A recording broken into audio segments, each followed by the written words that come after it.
Hello students, welcome back in Anju English Academy. I am Anju and today we are going to study class 8 chapter 2 the tsunami जो कि Honeydew book में से है. So let's begin the chapter the tsunami. The first question that strikes in our mind is what is tsunami? Tsunami क्या है? Tsunami समुद्र से उठने वाली ऐसी वेव्स हैं जो बहुत ही ज़्यादा पावरफुल होती हैं और जब ये तट पर पहुंचती है तो उससे भयंकर तबाही मचती है, बहुत ही ज़्यादा डिस्ट्रक्शन होता है.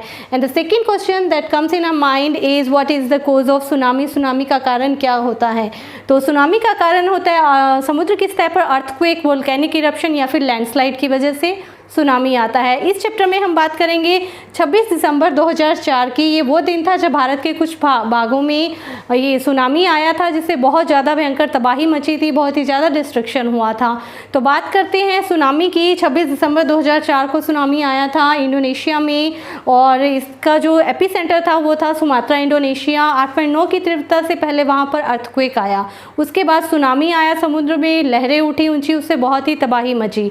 इस सुनामी को भारत में भी यह पहुंची. इंडियन ओशियन, साउदर्न पार्ट में इंडियन ओशियन में अर्थक्वेक आया और उसके बाद सुनामी ने अंडमान निकोबार आइलैंड्स और तमिलनाडु के कुछ पार्ट्स को स्ट्रक करा, हिट करा. तो ये जो सुनामी थी इसने जो डिस्ट्रक्शन मचाया वो सब स्टोरीज़ हम इस चैप्टर में पढ़ेंगे. ये स्टोरीज़ हैं सर्वाइवल की, stories of survival. Stories of survival means जो इस तबाही मची, सुनामी आई, तूफ़ान आया तो उसमें कुछ बहुत लाखों लोग मारे गए. Approximately 2,30,000 people died in 14 countries. 14 देशों में 2,30,000 के लगभग लोग मारे गए.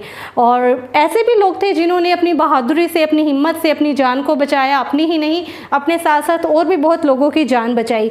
सो these are the stories of survival. और ये स्टोरीज़ ऑफ सर्वाइवल का जो सेंटर है इस स्टोरी में वो है Andaman and Nicobar islands. Andaman Nicobar islands में जब सुनामी आया तो कुछ लोग थे जिन्होंने अपने साथ साथ दूसरे लोगों की भी जान बचाई. तो वो स्टोरीज़ हम डिवाइड इस चैप्टर में करें 3 पार्ट्स में. 3 पार्ट्स में ये चैप्टर डिवाइडेड हैं and the first part, second part and the third part. In the first part there are 4 stories. 4 stories हैं फर्स्ट पार्ट में. पहली स्टोरी है इग्निशियस की जो कि मैनेजर है, एक कोऑपरेटिव सोसाइटी का मैनेजर हैं. एंड सेकंड स्टोरी है संजीव की. संजीव एक पुलिसमैन है कचल आइलैंड में. जो इग्निशियस और संजीव है ये दोनों ही कचल आइलैंड्स में है जो कि निकोबार आइलैंड में लोकेटेड है. इस चैप्टर में जब आप क्वेश्चन आंसर करेंगे तो उसमें भी पूछा जाएगा जो कचल आइलैंड है वो निकोबार आइलैंड में है या अंडमान आइलैंड में. तो हम याद रखना है कि जो कचल आइलैंड है ये निकोबार आइलैंड का एक पार्ट है. तो इग्नेशिया और संजीव के बाद मेघना की स्टोरी हम पढ़ेंगे. मेघना है जो वो 13 ईयर्स ओल्ड गर्ल है, 13 साल की बच्ची है. और Almas Javed 10 years old girl है जिसने अपनी जान बचाई. इसकी स्टोरी भी बहुत ही ब्रेव स्टोरी है अलमस जावेद की. In the second part we will study about Tilly Smith, survival of Tilly Smith. Tilly Smith एक 10 ईयर्स ओल्ड गर्ल है जो ब्रिटिश स्कूल में इंग्लैंड में पढ़ती है और जब सुनामी आया वो वहाँ से थाईलैंड आई हुई थी और किस तरह से उसने अपने साथ साथ और बहुत से लोगों की जान बचाई थी वो स्टोरी हम पढ़ेंगे सेकेंड पार्ट में. In the third part we will study about the animal survival. Animals survival में हम पढ़ेंगे कि जब सुनामी आया था बहुत से लाखों लोगों की जान गई थी पर जो जानवरों एनिमल्स का सर्वाइवल रेशियो था वो बहुत ही कम, बहुत ज़्यादा था. कहते हैं कि एनिमल्स में 6 सेंस होता है और वो पहले ही उन्हें सेंस हो जाता है. कोई भी अर्थक्वेक या सुनामी आती है तो उसकी वाइब्रेशंस एनिमल्स सबसे पहले फील करते हैं. तो इसके बारे में हम पढ़ेंगे पार्ट 3 में. सो these were the 3 parts of the chapter. Now let's move ahead to the first part. Now this is the first part. First part में 4 स्टोरीज़ हैं. तो शुरू करते हैं इग्निशियस की स्टोरी के साथ. Igneous was the manager of A cooperative society. तो जो इग्निशियस थे वो कोऑपरेटिव सोसाइटी के मैनेजर थे and his wife woke him up at 6 AM because she felt an earthquake. तो ये दिन है 26 दिसंबर 2004 का. उसकी वाइफ सुबह 6 बजे उठती है और उसे भूकंप के झटके महसूस होते हैं. तो वो सुबह 6 बजे अपने हस्बैंड को उठाती हैं. तो उसके हस्बैंड क्या करते हैं, took his television and put it down on the ground. तो उसके हस्बैंड पहला काम तो ये करते हैं कि जो टेलीविज़न टेबल के ऊपर पड़ा होता है उसे उतार कर नीचे ग्राउंड पे रख देते हैं. तो टेलीविज़न का इंसिडेंट रेफर करने की ये वजह, कारण ये इसका ये था कि उनको लगा कि ये अर्थक्वेक ही है. उनको बिल्कुल भी ये एहसास नहीं था कि सुनामी आने वाला है. उसके बाद क्या होता है, family rushed out of his house. उसकी इग्निशियस की जो सारी फैमिली है वो घर से बाहर आ जाती है अर्थक्वेक से बचने के लिए। एंड व्हेन ट्रेमर्स स्टॉप्ड, जब कुछ देर बाद जब ट्रेमर्स स्टॉप्ड होते हैं, ट्रेमर्स क्या होते हैं, भूकंप के झटके। जब एकदम से भूकंप आता है तो जो झटके महसूस होते हैं उन्हें ट्रेमर्स कहा जाता है। तो when the tremors stopped they saw the sea rising, जब ट्रेमर्स रुके तब उन्होंने एकदम से देखा कि जो सी राइज हो रहा है, समुद्र की लहरें हैं बहुत हाइट लेकर उनकी तरफ बढ़ रही हैं। तो इतने कन्फ्यूज़न और डिसऑर्डर हो गया था सब कुछ कि उनको कुछ समझ में नहीं आया था। और कुछ देर की बात देखें तो क्या होता है, his wife, 2 children, father in law and his brother in law swept away. उस तूफान के झटके में सुनामी जब एकदम से आ जाता है तो उसकी वाइफ के साथ उसके 2 बच्चे होते हैं और उसका जो ब्रदर इन लॉ होता है और फादर इन लॉ, वो सब they all swept away with the waves of the sea. समुद्र के तूफान में वो सब डूब जाते हैं। And Ignatius and his 3 children who were with him were saved. Ignatius के साथ उसके 3 बच्चे थे वो बच जाते हैं। So in this story Ignatius and his 3 children were the survivor from the tsunami. Next story आती है ब्रेव संजीव की। संजीव बहुत ही बहादुर था। ही वॉज ए पुलिसमैन, वो पुलिसमैन था कचल आइलैंड में। जो इग्निशियस था वो भी कचल आइलैंड से बिलोंग करते थे और संजीव भी कचल आइलैंड में ही पुलिसमैन थे। Manage to save his wife and daughter. जब सुनामी आया 26 दिसंबर 2004 की सुबह, तो उसने अपनी वाइफ और बेटी को किसी तरह बचा लिया, सेव कर लिया। हर्ट क्राइज फॉर हेल्प, तभी उसने आवाज़ सुनी कुछ किसी के चिल्लाने की। इट वॉज जॉन्स वाइफ, वो कौन थी, जॉन की वाइफ की आवाज़ थी, वो हेल्प के लिए चिल्ला रही थी। And who was John, John was the guest house cook. और संजीव के घर के ऊपर जो गेस्ट हाउस बना हुआ था वो उसमें जो कुक था जॉन और उसकी वाइफ हेल्प के लिए चिल्ला रही थी। संजीव जब need the water to save her, Sanjeev क्या करता है कि पानी में छलांग लगा देता है जॉन की वाइफ को बचाने के लिए।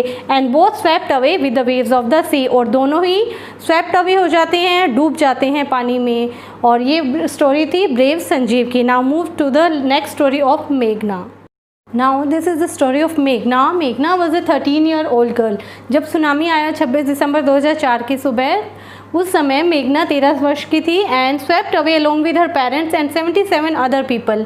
उस सुबह वो अपने पेरेंट्स के साथ ही उस वेव्स में बह गई और उसके साथ साथ 77 और भी लोग थे। And hold on to a wooden door, उसने बहते हुए पानी में एक लकड़ी का दरवाज़ा देखा और उसके ऊपर वो बैठ गई।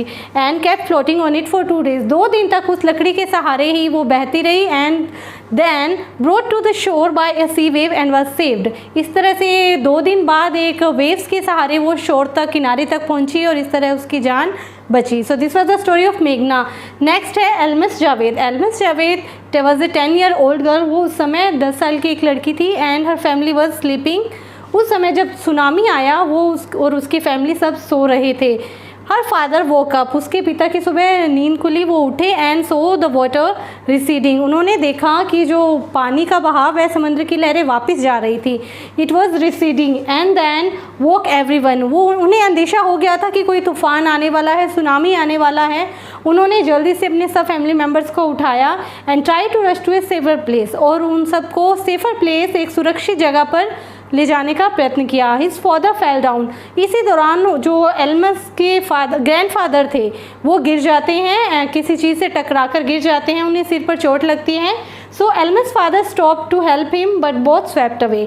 एल्मस के जो फादर होते हैं वो उन्हें बचाने के लिए वहीं रुकते हैं और इतने में ही एक अचानक से सी वेव आती है जोरदार और वो दोनों स्वेप्ट अवे हो जाते हैं, पानी में डूब जाते हैं। Her mother and aunt also washed away. जो उसकी मदर और आंट होती है, उसकी माता और उसकी आंटी एल्मस की, वो दोनों भी जब सी वेव आती है तो एक कोकोनट ट्री को पकड़कर खड़ी हो जाती हैं और एकदम से सी वेव आती है और वो कोकोनट ट्री भी स्वेप्ट अवे हो जाता है और उसके साथ उसकी मदर और आंट भी डूब जाते हैं पानी में।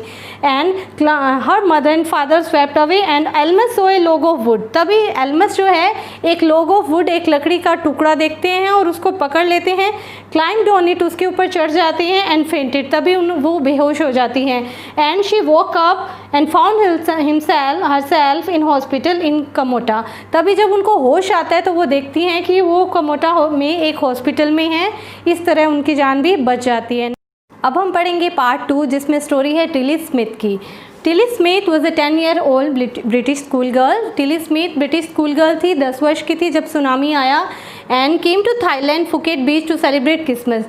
जो टिली स्मिथ थी वैसे तो वो इंग्लैंड में रहते थे, बट जब सुनामी आया तब वो अपनी फैमिली के साथ थाईलैंड के फुकेट बीच पर क्रिसमस सेलिब्रेट करने के लिए आए हुए थे। पेरेंट्स थे उसके पेनी एंड कॉलिन स्मिथ। टिली आई थी अपने पेरेंट्स के साथ, उसकी मदर का नाम था पेनी स्मिथ और फादर थे कॉलिन स्मिथ, और उसकी सिस्टर जो उसकी 7 ईयर्स ओल्ड थी वो भी उनके साथ थी। Standing on the beach Tilly and Penney Smith so water swelling. तो ये उस दिन सुबह की बात है जब सुनामी आया। पेनी और टिली स्मिथ दोनों बीच पर खड़े थे और उन्होंने देखा सी वेव्स स्वेलिंग, जो सी की वेव्स थी वो स्वेल हो रही थी, उनमें वॉल्वूल उठ रहे थे और बहुत ऊंची हाइट पर वो जा रही थी।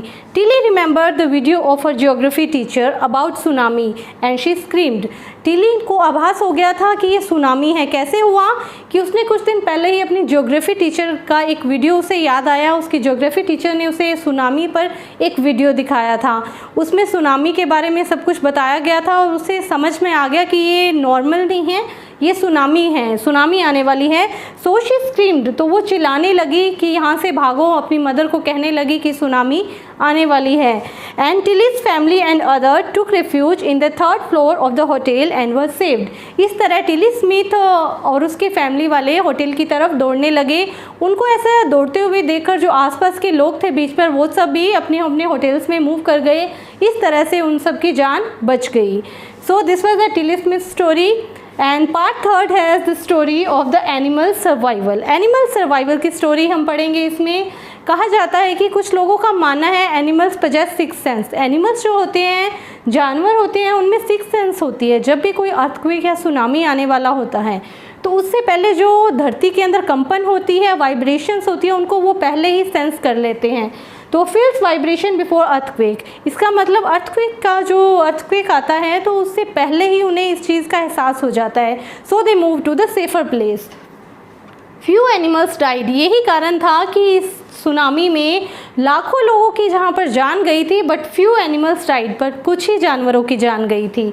And buffaloes, dogs and goats were found unharmed. जब सुनामी शांत हुआ तब देखा गया कि बहुत सारी buffaloes, dogs and goats were saved. उनको कोई जान माल की नुकसान नहीं हुआ था। याला नेशनल पार्क की घटना यहाँ पर बताई गई है। कहा जाता है कि उस सुबह जब सुनामी आया 26 दिसंबर 2004 को, तब याला नेशनल पार्क में जो एनिमल्स थे वो अपने अपने पिंजरों में अंदर चले गए थे और उनको कहने के बावजूद भी वो बाहर नहीं आ रहे थे। उन्होंने सेंस कर लिया था वाइब्रेशंस को सुनामी की, और इस तरह से उन सब की जान बच गई। कुछ लोगों ने का ये भी कहना था कि उन्होंने सुनामी से जस्ट कुछ देर पहले कुछ 3 एलिफेंट्स को देखा था सेफर प्लेस पर जाते हुए, ऊंचाई पर जाते हुए। इस तरह उनकी भी जान बच गई। So this was the whole story of the chapter tsunami. I hope आपको ये अच्छी लगी होगी, आपको अच्छे से समझ भी आई होगी। So if you like the video, then don't forget to like, share and subscribe my YouTube channel, and I will be back with another video. Till then, take care and keep learning.